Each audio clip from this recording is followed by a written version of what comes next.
Dalam video ini saya akan sampaikan kepada Anda kenapa orang tidak beli dari Anda. Why customer don't buy from you? Don't buy your service, don't buy your product.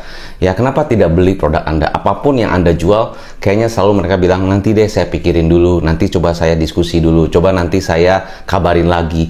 Ini kayaknya harganya ketinggian, gak masuk budget, dan berbagai macam alasan-alasan yang mereka suka sampaikan kepada Anda. Apakah Anda merasa seperti itu sebagai seorang sales? Bisa jadi Anda seorang sales profesional, Anda sales manager. Anda minta tim Anda, ayo dong kejar, ayo dong capai targetnya. Mereka bilang, iya Pak, tapi begini Pak, tapi begitu. Banyak alasan-alasan. Sehingga Anda tidak bisa pengaruhi mereka, tidak bisa closing, ya, in a way when you are selling to them, gitu kan? Ya, banyak penolakan-penolakan, banyak hal-hal yang membuat orang tidak beli produk Anda, ya.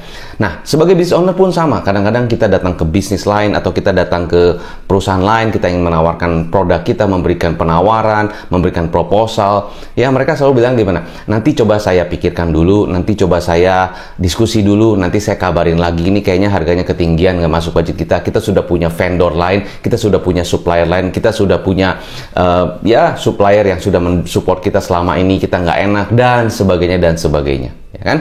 Ingat, sebagai seorang sales, ya, kata tidak atau mereka alasan apapun itu bukan berarti tidak. Tidak artinya maybe yes atau maybe no. Mungkin bisa iya atau mungkin bisa tidak, tergantung Anda. Ya, Anda bisa jadi Anda melihatnya orang yang bilang, nanti deh saya pikirin dulu, nanti deh saya coba tanya lagi tim saya, nanti coba saya kabarin lagi. Anda sudah bilang itu no. Ada beberapa yang punya mindsetnya gitu, berarti udah nggak mau nih, berarti sudah nggak sesuai dengan produk kita. Belum no, itu masih maybe. Bisa jadi yes, bisa jadi no. Kalau Anda tidak follow up, ya no. Kalau Anda follow up dengan cara yang tepat, bisa jadi mungkin yes, dan closing. Traditional salesman selalu bilang gini, Pak, ini Pak, produk kita Pak, keuntungan seperti ini Pak, kelebihan produk kita dari produk lain seperti ini Pak, ini perusahaan kami adalah bergerak di bidang A, B, C, begini-begini, kita keunggulannya begini, bedanya kita dengan yang lain adalah begini, kita punya unique selling point, ini, kita sudah disertifikasi, kita ada testimoni, dan sebagainya. Terus customer dengar itu gimana? Oh, oke, so what? Ya, so what? Gitu kan? They don't see why I should have a business with you. Well, it's good that you mention about your story, ya, about your company profile. That's good. Tapi belum tentu itu yang saya butuhkan. Ibaratnya misalnya kita kalau dating gitu kan, kalau misalnya seorang pria ya ketemu dengan seorang wanita dalam satu misalnya date gitu ya. Nah, dan pada saat ketemu pertama kali ya, si pria ini ketemu dengan si wanita tersebut ya, pertama kali ketemu, pertama kali dating, prianya bilang gini, you know what? Saya adalah orang yang keren. Saya punya banyak uang, ya. Saya kaya, benar-benar very rich. Rumah saya itu di atas pegunungan, ya. Ada 10 lantai dan mobil saya ada 10. Dan ya, saya sering diliput oleh berbagai media, ya, dan saya diliput juga dari berbagai macam televisi di dunia. Saya cukup terkenal sih. Nah, kira-kira kalau si wanita ini dengerin si pria ini ngomongnya seperti itu, bagus sih dia confident, tapi dia begitu, apa yang dia katakan seperti itu. Kira-kira respon dari wanita gimana? Wah, ini sih, ya. Apakah akan ada dating yang kedua? Akan ada second date? Tidak akan ada second date. Seandainya ada second date, ya, kita rewind, balik lagi ke skenario tadi ya, pada saat si pria ketemu dengan wanita, lalu dia bilang seperti ini. You know what? Saya sangat bersyukur hari ini bisa ketemu dengan kamu. Saya juga dengan segala macam prestasi yang saya sudah capai, saya juga berterima kasih pada Tuhan. Saya diberkati, saya bisa mapan, dan pengalaman-pengalaman hidup saya dan pengalaman-pengalaman pekerjaan saya berprestasi, saya bersyukur. Bos saya senang dengan saya bisa diberikan fasilitas rumah yang cukup oke. Saya juga ngelihat saya bisa ketemu dengan kamu ini juga satu hal yang baik ya untuk kita semua, dan saya bersyukur saya juga memang butuh seseorang yang memang bisa bantu saya, karena saya kadang-kadang pusing setiap hari banyak diliput oleh media sana, media sini, televisi sana, televisi sini. Jadi saya kadang-kadang juga takutnya saya terlalu sombong. Nah, justru saya butuh pendamping, seseorang yang bisa dampingin saya, untuk mungkin kasih tahu saya kalau saya terlalu sombong dan sebagainya. Jadi ya mungkin dengan pertemuan ini saya lihat kamu kayaknya mungkin mudah-mudahan ada satu kecocokan. Contoh aja, mungkin message-nya sama. Nah, bayangkan kalau dalam sales, ya, orang sales ketemu dengan prospek, Pak, perusahaan kita, Pak, bergerak di bidang ABC, kita nomor 1 di dunia, terbesar di dunia, dan saat ini kita punya office ada di 50 kota di seluruh dunia, dan office kita, Pak, ada pabrik A, pabrik B, pabrik C, pabrik D, dan itu kita terbaik, Pak, semuanya. Produk kita terbaik nomor 1, dapat sertifikasi itu dan sebagainya. Kita juga diliput dari berbagai media, banyak media yang datang ke kantor kita, marketing kita udah penuh, banyak yang ngantri. Ya, customer bilang, ya terus aja ngomongin tentang diri sendiri gitu ya, nggak akan didengerin. Tapi kalau kita bilang, iya Pak, kita juga, perusahaan kita bersyukur, saya bekerja di satu perusahaan yang punya culture yang luar biasa, mereka sangat memperhatikan semua timnya, dan bahkan di salah satu culture kita berbagi terus, kita ada 1 bulan sekali itu ada berbagi kasih, kita donasi ke beberapa institusi yang membutuhkan, dan di situ kita bersyukur sekali. Saya di situ juga belajar banyak hal tentang people, banyak hal dengan mengerti customer kita, mengerti bagaimana kita menghandle customer dengan baik, dan saya lakukan itu dengan sepenuh hati karena saya sangat terinspirasi dengan perusahaan saya di mana saya bekerja, dan I do what I like, I love what I do, ya. Sehingga di situ saya prestasinya makin bagus. Saya bersyukur, saya juga melihat perusahaan kita makin bagus, dan kita dipercaya oleh beberapa perusahaan-perusahaan besar yang juga sudah kerjasama dengan kita, dan saat ini kita bersyukur sekali banyak media-media yang meliput kita, ya. Tujuan kita bukan mau pamer dan sebagainya, kita ingin memberikan inspirasi kepada media juga yang meliput kita bahwa kita sudah membantu banyak klien-klien kita dan sebagainya. Itu akan lain, ya. Jadi the how you say it, ya, is different, ya. Mungkin message-nya sama, tapi how you say it is different.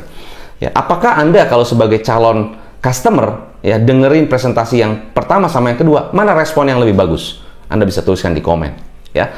Nah, itu bukan tentang jualan, itu tentang bagaimana Anda bisa make sure to differentiate why people have to buy from you. Ya, bisa jadi 5 menit pertama atau 5 detik pertama atau bahkan 30 detik pertama gitu kan. Ya, itu orang sudah tidak suka dengan Anda in a way karena the way you talk, the way you communicate, cara Anda, body language Anda, mungkin Anda sudah tidak dapat respon yang baik dari customer, sudah tidak dapat atensi yang baik. Ingat, kesan pertama itu begitu menggoda seharusnya. Ya, selanjutnya terserah Anda. Jadi sebagai seorang professional closer, ya, kita harus make sure that kita bukan jual, tapi kita make sure that apa yang kita sampaikan make people want to buy from you. It's about how they buy. Nah, di sini saya akan sampaikan ada beberapa hal kenapa orang tidak beli dengan Anda. Pertama, orang tidak percaya dengan Anda. Bisa jadi Anda ngomongnya terlalu besar, ya, over promise. Orang nggak percaya. Ya, mungkin orang zaman sekarang, apalagi zaman sekarang, semuanya serba transparan, serba open. Orang nggak mau beli kucing dalam karung, istilahnya begitu kan. Jadi orang mesti lihat buktinya, mesti lihat reputasinya, mesti lihat konten-konten Anda, mesti lihat testimoni, mesti dengerin dari referensi dan sebagainya. Ya, untuk bisa trust, itu pun belum tentu trust. Bisa jadi mungkin customer Anda trust itu, tapi mungkin di sampingnya, atau kalau Anda presentasi ke beberapa perusahaan, ya, dan misalnya perusahaan tersebut ada manajer operational, ada manajer finance, ada ownernya. Mungkin ownernya bisa jadi belum percaya, manajer finance percaya, atau manajer operation percaya, tapi ownernya belum tentu percaya. Jadi mungkin don't trust you. If people don't trust you, they don't buy from you. Apapun Anda ngomong sampai berbusa, mereka tidak akan beli dari Anda because they don't trust you. Itu yang pertama. Yang kedua, maybe mereka belum butuh. Mungkin ada keinginan, tapi belum ada kebutuhan. Ya, misalnya gini, saya punya produk nih, ya, produk apalah, misalnya jualan apapun ya, mobil misalnya gitu kan, contoh otomotif paling simple, jual mobil. Ya, begitu saya ketemu dengan prospek, Pak, produk kita Pak, mobil kita begini-begini Pak, teknologinya terbaru Pak, kita juga bannya begini, interiornya seperti ini, desainnya begini-begini, belum tentu itu yang dia butuhkan kan. Saya udah kasih contoh bagaimana caranya kita gali kebutuhan. Jadi kita mesti gali, Pak, Bapak kalau cari mobil yang paling Bapak butuhkan kayak gimana? Yang paling Bapak mau tuh butuhnya kayak gimana? Butuhnya seperti apa? Ya, saya butuhnya untuk keluarga. Maksudnya coba boleh jelaskan keluarga gimana? Seberapa sering? Kita mesti gali kebutuhannya.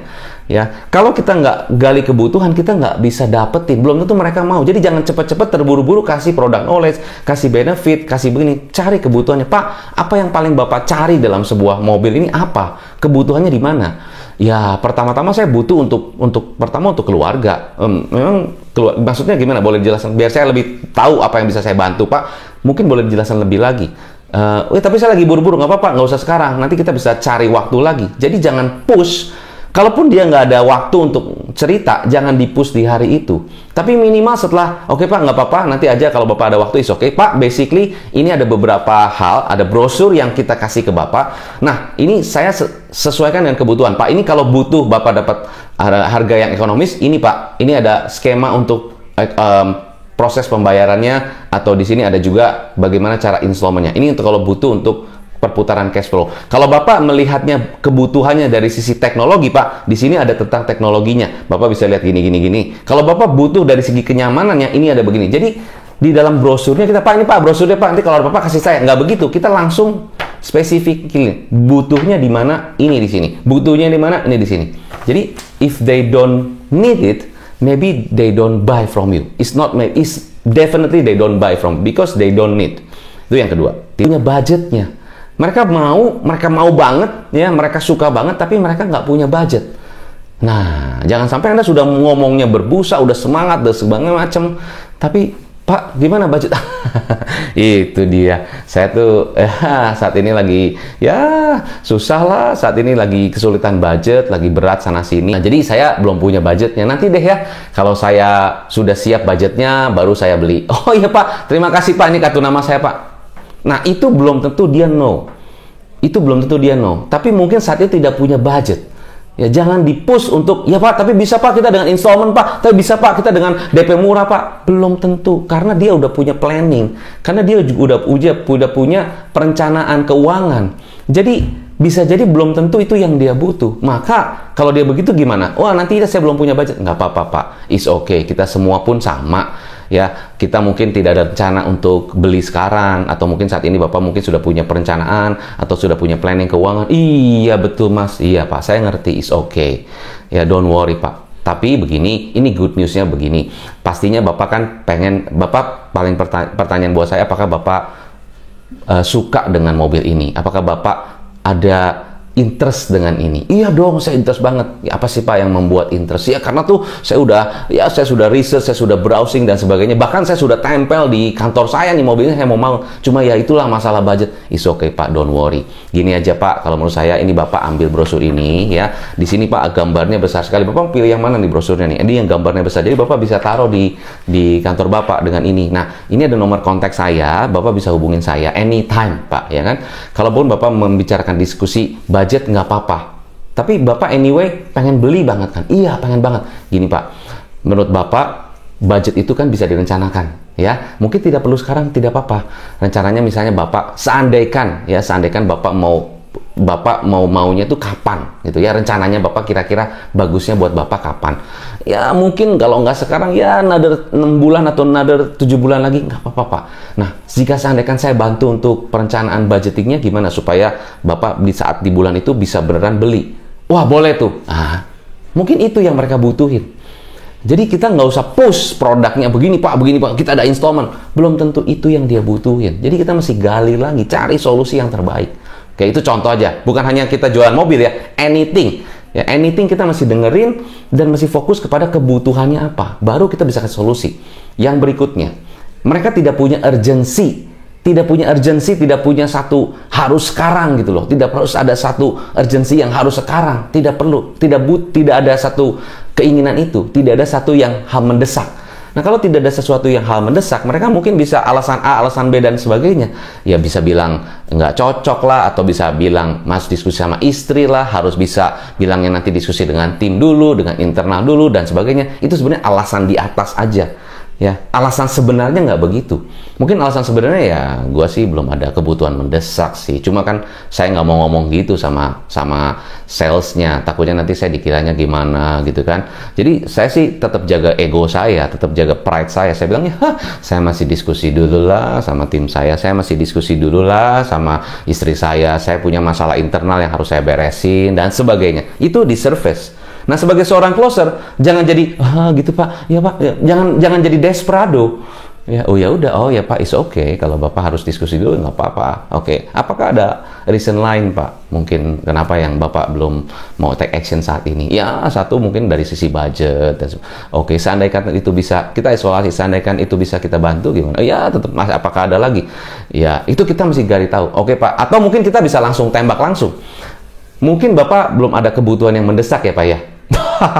Kok Mas bisa tahu sih? Kok Ibu bisa tahu sih? Ya, saya udah ketemu banyak customer Pak, saya udah ketemu banyak prospek, saya punya pengalaman, dan saya melihat ya memang bisa jadi seperti itu. It's okay Pak, no worries. Lebih baik Bapak terus terang aja sama saya, karena saya lebih suka yang terus terang aja. Kalau nggak apa-apa, kalau memang Bapak belum ada kebutuhan mendesak, tidak usah dipaksa. Oh iya betul juga sih. Iya, mungkin juga Bapak belum mau action sekarang kan Pak ya? Iya belum. Kok tahu sih? Ya saya sih karena sudah banyak ketemu dengan beberapa customer, jadi saya sudah tahu gitu ya. Tapi nggak apa-apa Pak, it's okay. Mau Bapak beli sekarang atau nanti it's okay ya. Cuma basically adalah bedanya buat Bapak apa? Kalau Bapak miliki sekarang dan bedanya Bapak tidak miliki sekarang, bedanya buat Bapak apa? Ya, mungkin pastinya big difference ya kan. Itu matters nggak buat Bapak? Ya mungkin jadi hal yang penting juga ya. Oke, so don't worry Pak. Tidak perlu harus mendesak. Ya nggak perlu harus mendesak, nggak perlu harus action sekarang. It's okay. Bapak bisa pikirin dulu. It's okay. Bapak bisa diskusi dulu dengan tim. It's okay. Tapi basically Pak, ya, if it matters most, itu yang mengganggu pikiran Bapak, itu yang mungkin harus diberesin. Mungkin itu yang harus itu mungkin yang saya bisa bantu Bapak. Ya, bagaimana kalau kita akan ketemu lagi? Kalau Bapak nggak bisa, it's okay Pak. Kita set another appointment. Is it okay? Yes, it's a closing. Jadi closing belum tentu harus deal saat itu, tapi closing bisa jadi gara-gara cara Anda ya bertanya, cara Anda mengerti masalahnya, dan akhirnya set another appointment. It's just a closing. Ya, so you don't sell, you close. So it's not about what you sell, it's about how you sell. Ya, sekali lagi Anda tidak selling. Ya, Anda make sure people buy from you because they need. Ya, dan it's just okay if you see this a benefit. Kalau Anda lihat itu jadi satu hal yang penting, Anda kepikiran terus. Ya, maybe something yang mesti didiskusikan, mesti diberesin. Otherwise you thinking about it all the time, then you don't find any solution. Here I am. I can give you solution. I can give you something that maybe can give you and bikin your problem bisa lebih terselesaikan. Mungkin that's why I'm here. So I'm not a salesman. I'm a closer, right? So itu adalah hal yang saya ingin berikan kepada Anda di video ini. Semoga bisa membantu Anda. Bagaimana cara Anda closing? Bagaimana cara Anda melakukan pendekatan yang baik kepada customer, bangun hubungan, itu adalah hal yang sangat-sangat crucial bagi seorang closer. Sekali lagi, you're not a salesman, you're a closer. Saya Hendra Ilman, sukses selalu dan salam pengusaha.